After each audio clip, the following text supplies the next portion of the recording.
Hello बच्चों, कैसे हैं आप लोग। उम्मीद है आप सब अच्छे होंगे। देखिए, आज के लेक्चर में बात करेंगे एसएससी जीडी का जो एग्ज़ाम है फरवरी 2024 में, उसकी तैयारी हमें कैसे करनी है, हमारी स्ट्रेटजी क्या होनी चाहिए उसके लिए। ठीक है, क्या क्या मटेरियल होनी चाहिए, क्या क्या रिसोर्स होनी चाहिए, और एक टू द पॉइंट स्टडी होनी चाहिए जिससे हम मैक्सिमम स्कोर कर सकें। ठीक है, एसएससी जीडी के बारे में एक बार मैं आपको सिलेबस बता देता हूँ आपको दोबारा पुनः इससे। देखिए, मैथ आएगी आपके, मैथ के 20 क्वेश्चन 40 नंबर के। ठीक है, रीजनिंग के 20 क्वेश्चन आएंगे आपके पास 40 नंबर के। ठीक है, उसके बाद जीके आपके पास आएगी, वो भी 20 क्वेश्चन 40 नंबर के। और हिंदी आएगी या इंग्लिश आप ले सकते हैं, आपके ऊपर है, वो भी कितने नंबर की आएगी, 40 नंबर की आएगी। ठीक है, देखिए इसकी पिछली बार जो कट ऑफ गई थी वो ओबीसी गई थी 131, और एससी कैटेगरी कट ऑफ गई थी 120 115 टू 120 समथिंग। ठीक है, तो हालांकि इसकी कट ऑफ ज़्यादा जाती है, हमारा टारगेट होना चाहिए कि हम 160 में से हमारे 130 या 135 प्लस नंबर आए तो हम अपने आप को सेव पाएंगे। ठीक है, एक क्वेश्चन 2 नंबर का है, 80 क्वेश्चन आएंगे तो 160 नंबर हो गया। ठीक है, उसके बाद 2 क्वेश्चन अगर गलत हैं आपके तो आपका 1 नंबर नेगेटिव जाएगा। क्यों? 1/4 है, क्योंकि 2 नंबर का क्वेश्चन है। 1/4 मतलब आधा वहां से गया, आधा एक से गया, कितने क्वेश्चन कितने नंबर गए, 1 नंबर गया। ठीक है, इसके बाद हम देखते हैं स्ट्रेटजी अब अपनी क्या होनी चाहिए, क्योंकि अब समय बहुत कम बचा हुआ है, स्ट्रेटजी अपनी उसी हिसाब से होनी चाहिए। ठीक है, चलिए देखते हैं। अगर मैं मैथ की बात करूं, अगर मैं आपके सामने मैथ की बात करूं, तो मैथ में मुश्किल से 7 या 8 टॉपिक हैं जो 20 जिनका वेटेज ज़्यादा है। देखिए, परसेंटेज के 3 क्वेश्चन हैं, प्रॉफिट लॉस के 2 क्वेश्चन हैं, एवरेज के 2 क्वेश्चन हैं, एलसीएम एचसीएफ के 2 क्वेश्चन हैं, फिर रेशियो के 2 क्वेश्चन हैं, सीआई एसआई का 3 क्वेश्चन है। ठीक है, तो अगर हम प्रीवियस सर के क्वेश्चन देखें, एक बुक आती है आरडब्ल्यूए की, रोजगार with Ankit Ankit Bhati sir की, अगर आप उसको ही फॉलो करते हैं, उसके ही प्रीवियस सर के क्वेश्चन करते हैं तो आपको इससे बहुत मदद मिलेगी। सिर्फ आप देखना एग्जाम में क्वेश्चनों के डाटा चेंज होंगे, क्वेश्चन वही रहेंगे आरडब्ल्यू वाली किताब से। ठीक है, आप चाहे तो मार्केट से ले सकते हैं या फ्लिपकार्ट या अमेजन से ऑनलाइन इसको मंगा सकते हैं। इसके बाद है रीजनिंग। देखिए, रीजनिंग में जो वेटेज रहेगा वो ज़्यादातर आपके, देखिए आपने दिल्ली पुलिस का एग्जाम दिया है तो हमने इमेज वाली जो क्वेश्चन है वो पहले कर चुके हैं।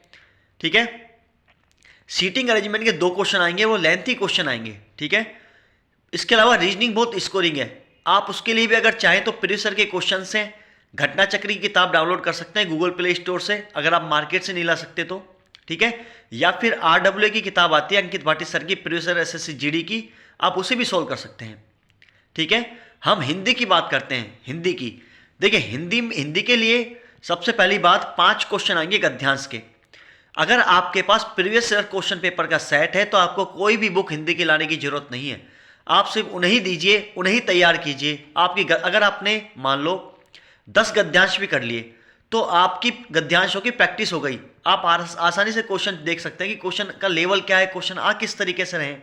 ठीक है, फिर विलोम शब्द है, शब्द शुद्धि, वाक्य शुद्धि, वाक्यांश के लिए एक शब्द, विलोम शब्द, इनकी वेटेज ज़्यादा है हिंदी वाले पैटर्न में। ठीक है, इसके बाद हम बात करेंगे जीके की। देखिए, जीके वाले सेक्शन में आपको कुछ चीज़ें फॉलो करनी है।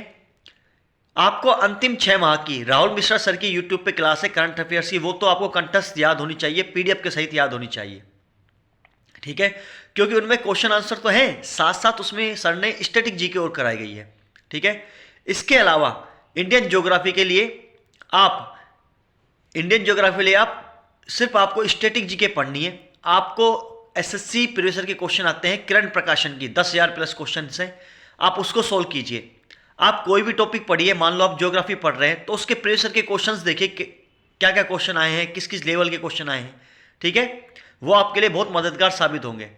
और अब सबसे इंपॉर्टेंट चीज़ है वो ये है कि अब मॉक टेस्ट देने का समय आ चुका है, तो आप हर संडे कम से कम 2 मॉक टेस्ट दीजिए, एक सुबह और एक शाम मॉक टेस्ट दीजिए। और अपने टाइम टेबल में एक चीज़ नोट करिए ऐड, वो ये है कि जब भी आप दिन भर में जो कुछ पढ़ें, ठीक है, रात को सोने से 1 घंटा पहले, दिन भर में आप जो कुछ पढ़ते हैं रात में सोने से 1 घंटा पहले आप दिन भर का पढ़ा हुआ उसको रिवाइज कराएं। ठीक है, संडे को कोई भी नई चीज़ ना पढ़ें, सिर्फ मॉक टेस्ट दें और मॉक टेस्ट का एनालिसिस करें। ठीक है, और सिर्फ पुराना 6 दिनों का क्या करें, रिवीजन करें।